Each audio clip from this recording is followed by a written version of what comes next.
Good evening. My name is Nancy Keegan-Smith, and I am president of the First Ladies Association for Research and Education.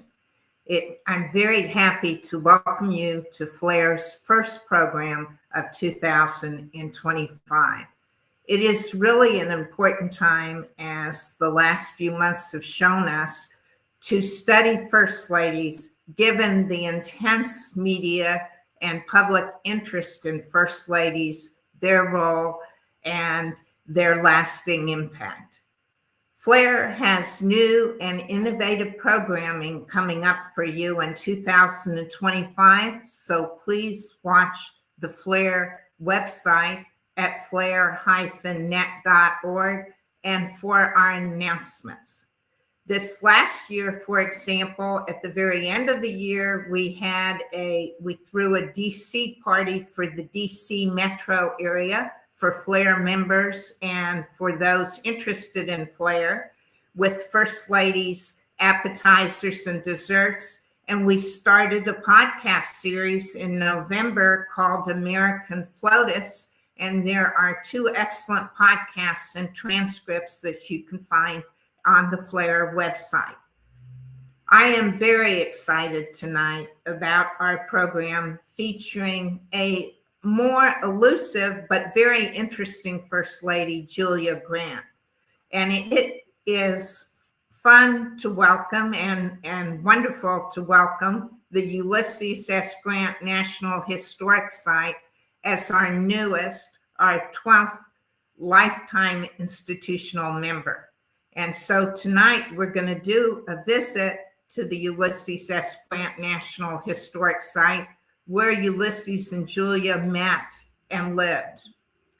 Our program moderator is FLAIR member Sharon Williams Leahy, an independent scholar and historian who is currently collaborating with her husband, Christopher Leahy, on a biography they have co-written, which is very interesting because they've given us a program on First Lady Julia Gardner Tyler, which is under contract with the University Press of Kansas, and I am eagerly awaiting it coming out. Before turning over our program to Sharon, I would like to thank our 12 lifetime institutional members, just a few of whom include our partnership with our lifetime member, American University School of Public Affairs, the Gerald R. Ford Presidential Foundation, Library and Museum, the White House Historical Association, the Dole Institute of Politics, the National Archives and Records Administration, and of course, our newest one, the Ulysses S. Grant National Historic Site. Our collaboration in terms of projects with our lifetime institutional, our lifetime individual, and our FLAIR members is FLAIR's strength and illustrative of the important relationship that we have, which helps us to fulfill our mission of promoting research and education on the lasting impact and legacies of U.S. First Ladies. So it is with great pleasure that I would now like to turn over the program to Sharon Leahy. Thank you, Nancy. We have a wonderful program tonight. Tonight's program is a visit to the Ulysses S. Grant National Historic Site, where Ulysses and Julia met and lived. Walking us through tonight's presentation is Julie Northrip. Julie is program manager for interpretation, education, and volunteers at the Ulysses S. Grant Historic National Park. She's worked for the National Park Service for 25 years, and at the Grant site, she coordinated the bicentennial commemoration of President Grant in 2022. And she's looking forward to Julia's 200th commemoration in 2026. We're also going to hear from Park Ranger Rob Lippert. Rob has been affiliated with the park since beginning as a volunteer in 2017. Prior to working at the park, Rob had a 27-year career as an architect and holds a master's degree in American history from Gettysburg College and a PhD in education. So Julie, please get us started. Thank you so much, Sharon. So good evening. Thank you for joining us at the Ulysses S. Grant National Historic Site. I'm standing in our visitor center after hours, so it's a little unusual for us to be here, but we're so glad that you can join us for our program. A little bit later, we'll be taking you to see some of our buildings and the historic house that is called Whitehaven. But I want to tell you a little bit about the history of our site first. We're a relatively new park. Our site was designated as a unit of the National Park Service in 1989. It didn't open up to visitors until the mid-1990s after extensive restoration of the historic house, as I said, known as Whitehaven. Our park is about 10 acres, and it does bear the name of General and President Ulysses S. Grant. However, it is not his childhood home. It's not where he was born. It is the childhood home of his future wife, Julia Dent.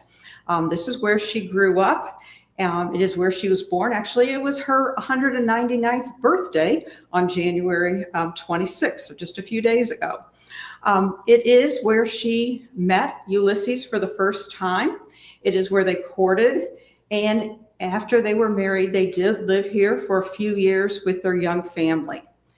After the Civil War, the Grants will purchase much of the property from Julia's father, Colonel Dent, and they will retain ownership of it until shortly before Grant's death. Now, after the Grants' ownership, there were several other families that owned the property. The last family that owned it for much of from 1913 until the 1980s, when it became really difficult for them to maintain the historic house. It was very expensive. They wanted to find someone who would buy it and preserve it. They weren't able to do that. So they looked to developers. Now, by looking to developers, that meant they were going to tear the house down. So people in the area were really worried. They did not want to see Grant's house torn down. So a nonprofit was organized by local historians, preservationists, politicians, and residents, and it was called Save Grant's Whitehaven. The locals to this day call this place Whitehaven. They don't necessarily refer to it as Ulysses S. Grant National Historic Site. So this organization was successful. It took a lot of efforts, took a lot of negotiations, and a lot of work with both the state and with local and county and federal leaders, a lot of fundraising. But eventually, on October 22nd, 1989, Congress passed an act to establish the Ulysses S. Grant National Historic Site. And as I mentioned, it didn't open up to the public for a little bit longer because the Park Service had to spend such a long time getting the house restored. They decided to restore the house to the appearance of the time when Grant was president, so the time of the 1870s. And so when Rob is talking a little bit more about the house, you'll learn about that. We're not able to do a live tour tonight as we don't have adequate lighting to go outside. So we have a very short video of different parts of the house to show you, and I'll kind of narrate you as if I was actually walking through the house with you. So we'll look at that video now.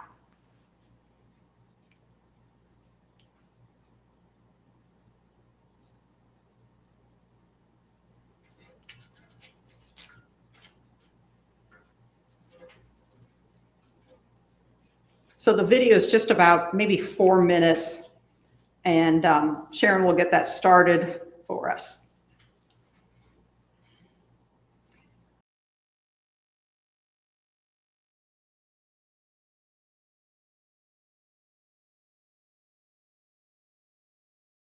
Green. As I mentioned, we chose to have it painted green because that's the color it was when she first met Ulysses during their presidency. But it was a very popular color. The color was called Paris green, and it was a color that we're not quite sure who chose it, but most likely people think that it might have been the wife that would have chosen that color in 1873. When you walk in the house, the first room you will see is the parlor. This is the formal entertaining room. It is a place where Julia and Grant probably spent time visiting when they were getting to know each other. The dress on the mannequin is a reproduction of the one that Julia wore in the 1850s. Visitors often notice the lack of furniture. That's because when he was president, all the furniture was moved to another house, and then unfortunately, that house and all its belongings were destroyed in a fire. Now, the dining room is where the Dents ate their meals and entertained guests. It was in this room that Ulysses probably spent much of his time on his first visits to Whitehaven. And during the renovation of the house, the restorers found remnants of the wallpaper from the 19th century. It was under layers of paint. We've reproduced that wallpaper, and it's what you see on the walls today. Near the dining room is a door that was also discovered during the renovation. The enslaved used it to bring food in from the outdoor kitchen. From there, you step into a room that Julia's father, Colonel Dent, added in the 1830s. It's an informal room for gathering. Today, we might call it a family room. Colonel Dent spent time reading in front of the fireplace. And when the Grants lived at Whitehaven in the 1850s, they would have spent time playing with their children on the floor or maybe playing games. During Grant's presidency, Grant hired a caretaker to live in the house. Now, the wife of the caretaker asked to have an indoor or modern kitchen added to the main house. This kitchen was equipped with a cast iron stove common in the late 1860s and 70s. Now, as you walk out the back of the house and onto the back porch, you can see some of the property's outbuildings. The stone building was used as both the summer kitchen and the laundry area. These buildings would have been used by the enslaved. The little red house that will appear in just a second on the right was the chicken coop. They raised chickens here and took eggs to sell at a market in St. Louis. The other wooden structure is an ice house, and this is where they could keep their produce and other foods cool during the warm months.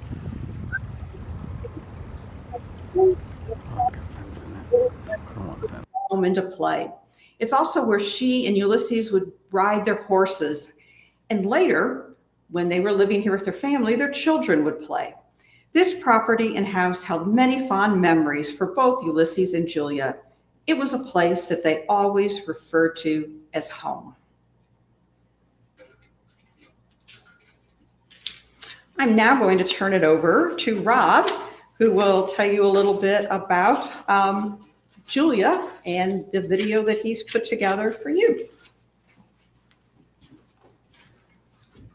Thank you. So when visitors come to the park, they tour the house, watch our film, and go through the exhibits, and they often learn about Ulysses and Julia, but quite often the emphasis is on Ulysses and his importance in the 19th century.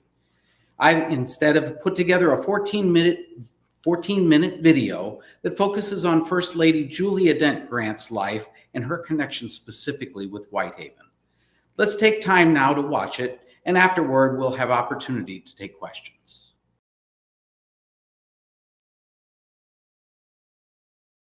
Fifth of 7 children who lived to adulthood and the oldest girl. Her energetic nature was matched by a firmness of will. When Julia was just a year old, the Dents decided to make Whitehaven their year-round home. Whitehaven was an 850-acre property about 10 miles south of St. Louis, owned by her father. Whitehaven was also considered a plantation, and many of Julia's playmates as a young girl were enslaved children who lived on the property. She went so far as to describe the enslaved children as little maids of mine, taking an informal possession of them that mimicked her father's legal ownership of enslaved people. Julia was a very active child who fished, played in the woods, collected rocks, and built a playhouse with those enslaved children. Her younger sister Emma Dent recalled that upon meeting Ulysses S. Grant during his first visit to Whitehaven in the fall of 1843, she was a young girl with 4 little enslaved playmates, Henrietta, Sue, Anne, and Jeff.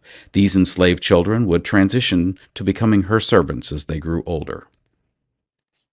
From 1836 to June of 1843, Julia spent school terms at Mrs. Morrow's Academy for Young Ladies at 5th and Market Streets in downtown St. Louis. Her summers were spent at Whitehaven. While her classmates dreamt of marrying statesmen and politicians, as a schoolgirl, Julia declared that she would marry a soldier, a gallant, brave, and dashing soldier. She completed her time at Mrs. Morrow's Academy in June of 1843, same time that Ulysses graduated from West Point. She spent the fall and winter months with her friend Caroline O'Fallon, the daughter of a prominent and wealthy St. Louis family, at their home in the city. In February 1844, Julia returned to Whitehaven. 1 week after her return from the O'Fallon home, she met that soldier of her dreams in Ulysses S. Grant. Julia's brother and Grant's former West Point roommate, Frederick T. Dent, had invited Grant to visit Whitehaven while stationed at Jefferson Barracks, only 5 miles away. According to accounts in Julia's memoirs and her younger sister Emma's recollections, Ulysses became a regular visitor after meeting Julia. They enjoyed walks and horseback rides around the Whitehaven property.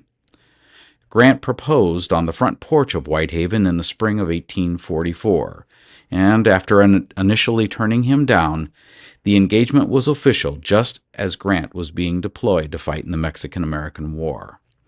Their marriage was delayed due to his service in the war with Mexico, but the Grants were married on August 22, 1848, at the Dent's townhouse on 4th Street in downtown St. Louis. Their 37 years of marriage were marked by love, trust, and respect. And Julia fondly recalled her husband as the nicest and handsomest man I ever saw. The Grants had 4 healthy children: Frederick, Ulysses Jr., called Buck, Ellen, who they called Nellie or Missy, and Jessie, named after Grant's father. Although Ulysses' army duty took the Grants to the far corners of the nation, Julia returned home to Whitehaven for the birth of their first child, and again after the birth of Ulysses Jr., while visiting Grant's family in Ohio. The last 2 Grant children were born on the Whitehaven estate after Grant's resignation from the Army in 1854. Julia's love for her children was constant, and she always made sure to broaden their horizons through education. The boys accompanied Ulysses at the front during the war, and the children attended White House social functions and were included on the Grants' Around the World tour. By 1855, the Grants farmed 80 acres of land given to Julia as a wedding gift by her father. Ulysses also managed the rest of the Whitehaven estate. Those days were financially trying for the Grants, but Julia remained supportive of her hardworking husband. She considered herself a splendid farmer's wife, raising chickens and even churning butter. Except for making a cake once a week, she left the cooking to the enslaved laborers. During the Civil War, she served as the financial manager and agent for Whitehaven in her husband's absence, leasing sections of the farm, collecting rent, and consolidating land titles. Even through the presidency and her travels, she still called the farm home. Seeking independence and a place to call his own as he worked as a St. Louis farmer, Ulysses S. Grant began constructing a log cabin in 1855. After a year and a half of hard labor with the assistance of neighbors and enslaved African Americans, the log cabin was completed in October of 1856. Julia did not care for the cabin and nicknamed it Hardscrabble, although she gave every effort to make it comfortable for the family. Julia's distaste for the home, combined with her mother's death in January of 1857, prompted the Grants to move back to Whitehaven. After giving up farming just 2 years later, Grant decided to seek employment in downtown St. Louis. He found a suitable house at the intersection of 9th and Barton Streets that was owned by Joseph W. White. Grant and White came up with an arrangement to trade houses. Grant would move into the city home, while White would take ownership of Hardscrabble and the adjacent 80 acres. Because the value of hardscrabble and the acreage exceeded the value of the city home, White established a deed of trust to secure a loan for $3,000 to be paid back over the next 5 years. White initially made his payments on time. As it did for most Americans, the Civil War dramatically altered the Grants' lives. In 1861, Ulysses immediately left to serve in the Union Army, and his responsibilities kept him away from home for most of the war. Letters helped ease the pain of separation, and Julia frequently traveled to her husband's encampments, both alone and with the children. It is ironic to note that Jewel, an enslaved woman owned by Julia's father, assisted with the children's care on such trips, though early in 1864 she sought her freedom. The family's presence seemed to have a stabilizing influence upon Grant. With a strong desire to contribute to the war effort, Julia became a trusted confidant and often offered suggestions to her husband, such as inviting President and First Lady Lincoln to visit them at the front. She even asked her husband to let her act as an emissary for proposed peace talks with the Confederates in 1864. When the American Civil War broke out in 1861, Julia considered it her patriotic duty as a woman to give all my care to my husband and little ones, which I faithfully did. She nevertheless played an unexpected role in securing property rights for women in Missouri during the Civil War era. During the war, Joseph White stopped making payments and eventually defaulted on his loan. Tied up in Mississippi with the Vicksburg campaign in early 1863, General Grant wrote to Julia asking that she go to St. Louis and purchase hardscrabble at an upcoming courthouse sale. Julia Dent purchased hardscrabble and the adjacent property for $1,000 on February 12th. Perhaps feeling bad for White, Julia arranged for him to stay at hardscrabble as a tenant and make rent payments. When the lease expired in March of '65, White had failed to make his regular rent payments and refused to vacate the property. The Grants sued White in June, but initial court rulings went against Ulysses and Julia. Refusing to give up, the Grants filed an appeal with the St. Louis Circuit Court that went to trial in January of '67. Julia offered a deposition from her home in Washington, D.C., in which she discussed the terms of her lease with White, and she denied the claim that all loan documents would be returned to him at the end of the lease. Julia's deposition played a major role in the Grants winning a reversal of judgment and a $470 reward for damages. White still refused to surrender the property, however, and filed his own appeal in the Missouri Supreme Court. His primary claim was that because Julia was a woman, she had no authority to sign a lease that had been written in 1863. On March 30th, 1868, the Missouri Supreme Court unanimously decided in favor of the Grant family. Rejecting Joseph White's arguments, the court found that women in Missouri, regardless of whether they were married or single, had the legal right to sign contracts either in their own name or as agents of their husband, and that they held the right to own property. In the end, Julia Dent Grant's fight for ownership of hardscrabble proved to be a victory for women's rights in Missouri. In addition to owning the property around hardscrabble, the Grants acquired ownership of the entire Whitehaven estate, purchasing the home and approximately 850 acres from Julia's father in 1867.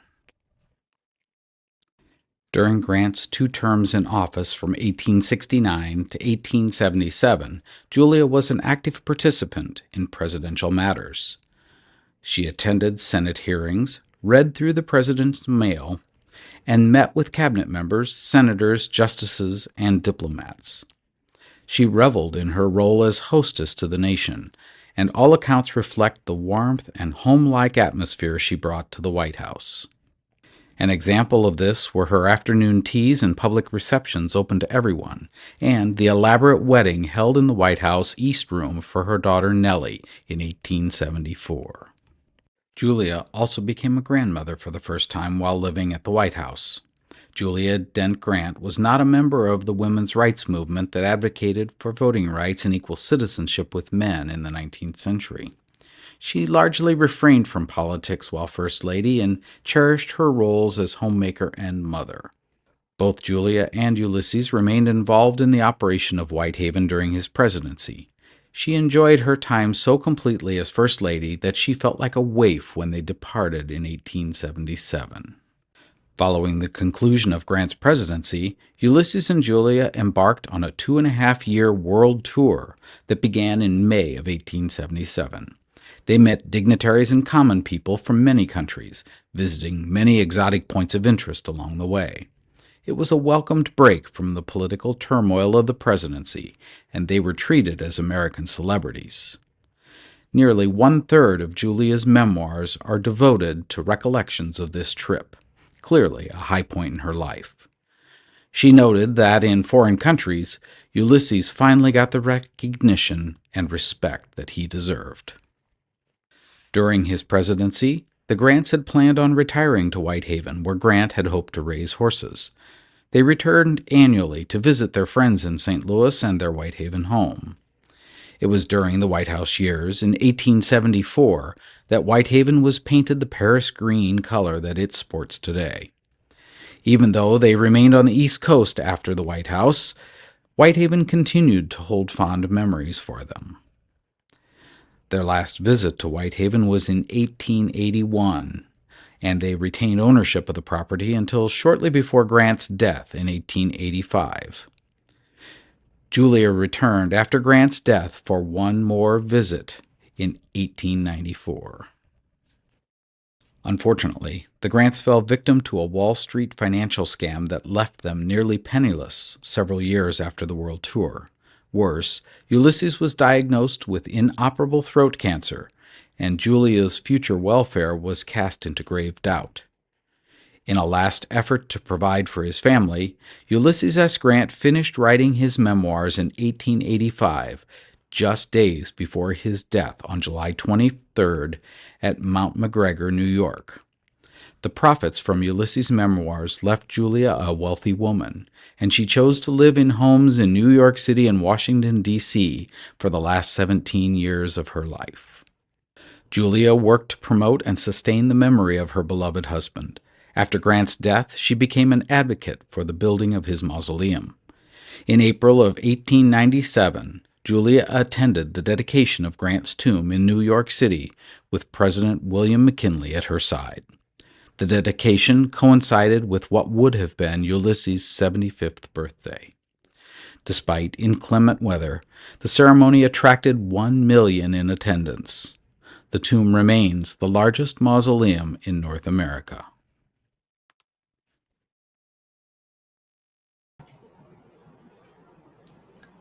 Well, thank you, Julie and Rob, for that very informative presentation. We've actually have a lot of questions coming in, and I think the one that I'm going to start off with is, of course, that fabulous Paris green that you talked about. The questions that we have on it are, is that the original color of the house? And No. is it? It's not. Do you know what it used to be? Actually, when Grant first arrived in 1844, 1843, 1844, it was kind of an off-white or a biscuit color, not terribly unlike the wall behind me. And it had brown trim. It wasn't changed to the Paris green until 1874 while Grant was president. And is it a challenge to keep all of those buildings in good repair? Yes, we have a great staff, though. In fact, the house is repainted that color every 5 years. Every 5 years. It was just repainted this summer. The paint comes from William Sherman, and when the restoration was done, they were able to find, a little bit of the original color underneath it. Now, Paris green has arsenic in it, which is highly poisonous, but it's not uncommon during that time period to have found arsenic in paint and also in wallpaper during that time period, which is a whole nother story. And actually in dyes and food tinting.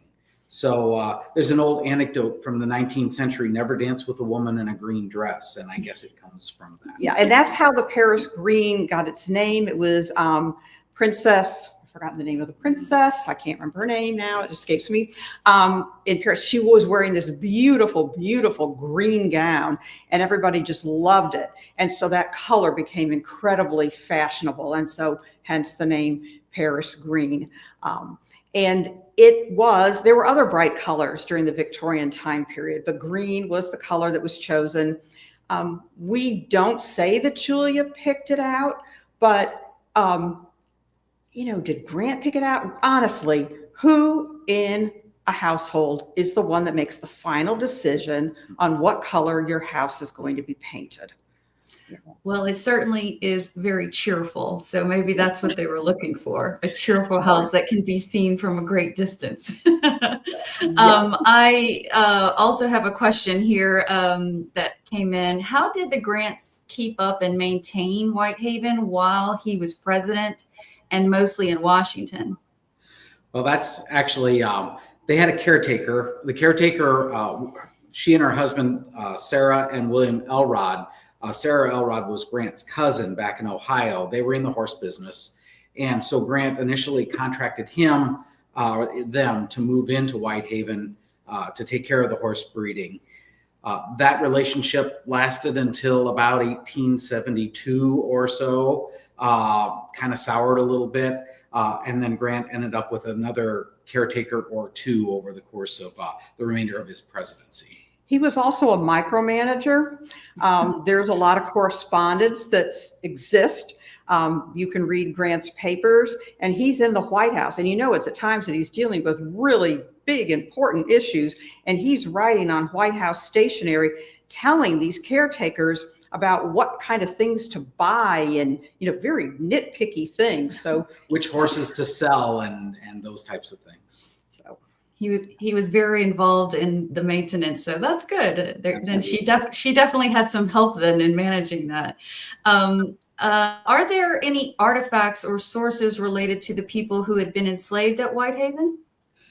There are a few. We found a number of physical artifacts during the archaeological work that was done during the restoration in the 90s. We've got some of those on display in the house. In the winter kitchen, which is below that sitting room. We also had an exhibit here about 18 months ago. We pulled a number of those artifacts, thimbles and marbles and little beads from Africa that were found on the grounds during restoration. And we do know the names of some of the enslaved that were here, and we're learning more and more about them. The research is continuing. Mary Robinson was the cook. Julia does mention in her memoir some of the people by name. And so we are trying to make sure that we let people know that these people did have names, that they have their own stories. Very good. I know that there was a very important book on Ulysses S. Grant. Do you have an increase of number of visitors to Whitehaven after Ron Chernow's biography of Ulysses S. Grant that came out in 2017? I don't know if people came specifically because of that book. He did come here to speak. So that was fairly exciting. We did have some renewed interest. There were some other specials on TV. I've forgotten whether it was a History Channel or something. And so people came. I just think that overall Grant has had a renewed interest. His ratings as a president have gone up. He hasn't done anything differently, but his ratings as a president have gone up. And so I think people are more interested in him. And as a result, I think they'd like to learn about Julia. A lot of people don't want to learn about the battles of the Civil War. They're more interested in the domestic side. And Grant was definitely a family man. So they really want to learn a little bit more about Ulysses and Julia and their family life. The Grant Scholarship, the Grant Scholarship really picked up in the 80s and 90s with the publication of his and the collection of his papers. It's 20 some volumes of books that were assembled by John Y. Simon, the historian from Southern Illinois University in Carbondale. And that, in combination with a series of biographies through the 90s and 2000s, have really elevated the interest in Grant in general. I know from my own research that Julia Grant was interviewed in 1889 by Nellie Bly, and she said to her that she loved her time at the White House, and that they seem to always have a lot of entertainments at night, especially. Can you talk a little bit about their entertainments in detail at the White House? Well, they were the very first president and first lady to host a state dinner. It was for the King of Hawaii. So when these state dinners are being held and you see it on the news and all of that, we always like to say, well, it was the Grants that, hosted the first state dinner. And yes, Julia loved hosting these things. And as Rob mentioned in the little video, she did open up the White House to everyone for those afternoon teas. Once she had that experience in the White House of entertaining and having these fancy parties, she wasn't going to come back to Whitehaven and live, Well, and as I mentioned in the video also, the first in the White House wedding occurred with the marriage of her daughter in 1873. So that was a pretty big deal. Big deal, yes. And then can you talk a little bit about what are the favorite parts of your jobs working there? Well, I've worked here since about 2015 or 2016. I'd been at other national parks before. I like the variety, and I like the fact that we get to see visitors from all over, and that we do have lots of different stories to tell. We're not just pigeonholed. We have Grant's story, we have Julia's story, we have the story of the enslaved, and even when we're looking at Grant or Julia, there's all different angles that we can look at. So every day is different. I think the other thing that's really interesting is, most visitors when they come here, they say, well, Grant only lived here 5 years, and that is true. I think what's so fascinating is how this place was woven into their lives, really from the moment they met until the day he dies. So it's part of a 40-year history of their lives. And it gets me excited to tell that story and to make that connection for the public that comes to see us. And lastly, people come here expecting one thing and then they leave and they like, wow, I didn't know that. And that's a really cool feeling. yeah, I like to go to different historic houses and sites because you do get a more of an intimate understanding of the person that you're learning about. Would you agree with that? Oh, definitely, yes.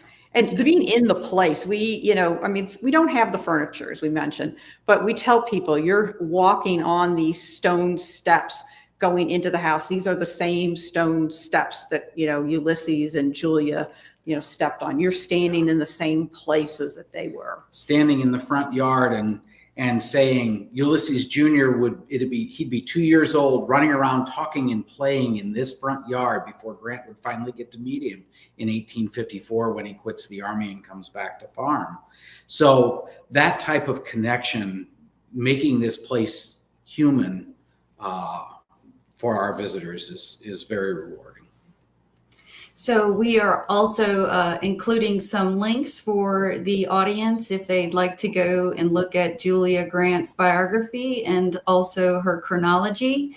Yes. This has been a very fascinating presentation, and I know that Nancy is going to want to join me. Thank you so much for this fabulous and informative presentation on the Ulysses S. Grant Historic Site and also Julia and Ulysses' life together. Thank you so much. And thank you for having us. Thank you for having us. Thank you. And before you go away, I do have a question I'm very interested in. Having grown up with enslaved servants, what was Julia's attitude toward them in terms of emancipation and toward Grant's heading up the Union Army? I'd really like to hear how she evolved. Well, we can tell you that as an older woman in her memoirs, she still held a very naive view of the enslaved. It's difficult to read. She is still going to refer to the enslaved as members of their family, we treated them well, those types of things. But she was very much on board with freeing the enslaved. She was also very welcoming. She invited African Americans into the White House, but she never fully really comprehended or understood all the dynamics. I don't know if Rob wants to add to that. Well, I think her journey even parallels Grant just a little bit. Grant came from a family that was anti-slavery, came here to St. Louis, and I don't want to say embraced it, but he certainly engaged with the institution while he was here. But then when it's time to leave, he and Julia free the one enslaved individual that he had, William Jones, in 1859. So that's a big step. And then by the time the war is going, the Emancipation Proclamation occurs. Lincoln says we're going to use formerly enslaved men in the Army, and Grant finds ways to make that happen. And then by the time he's president in the early 1870s, he is upholding those newly given rights to African Americans. And Julia was by his side and certainly supported those views in her husband's. Yeah, he's considered the first civil rights president, with all the things that he did with the Ku Klux Klan acts and the putting down, the Ku Klux Klan in the South, all the things that happened during Reconstruction. And yes, Julia supported her husband 100%. Well, but before I leave and thank everyone, and it was a fascinating program, I just wanted to comment on the fact that when the Grants did the wedding for their daughter in the White House, they remodeled the White House and they put some chandeliers in that are famous, very famous, called the Grant chandeliers. And the Grant chandelier, which I have talked on, but I'm also thinking of writing an article on, has a very interesting history, because when Jackie Kennedy, it left the White House under Theodore Roosevelt when Edith Roosevelt did her restoration, and it went to the Hill, to Congress, and it was in the hall before the Speaker's office. And Jackie Kennedy, when she was redoing the White House, there were 3 Grant chandeliers there. She wanted them back, and she could not get them back. So she asked Lyndon Johnson, who had been Speaker of the House and Speaker the Majority Leader of the Senate, if he would get the chandeliers. If he would talk to Mr. Rayburn and talk to the Capitol architect. And he, in fact, did. And he was only able to get 1 chandelier back, which she hung in the tree room in the White House for the restoration. So flash forward, Mrs. Johnson liked it.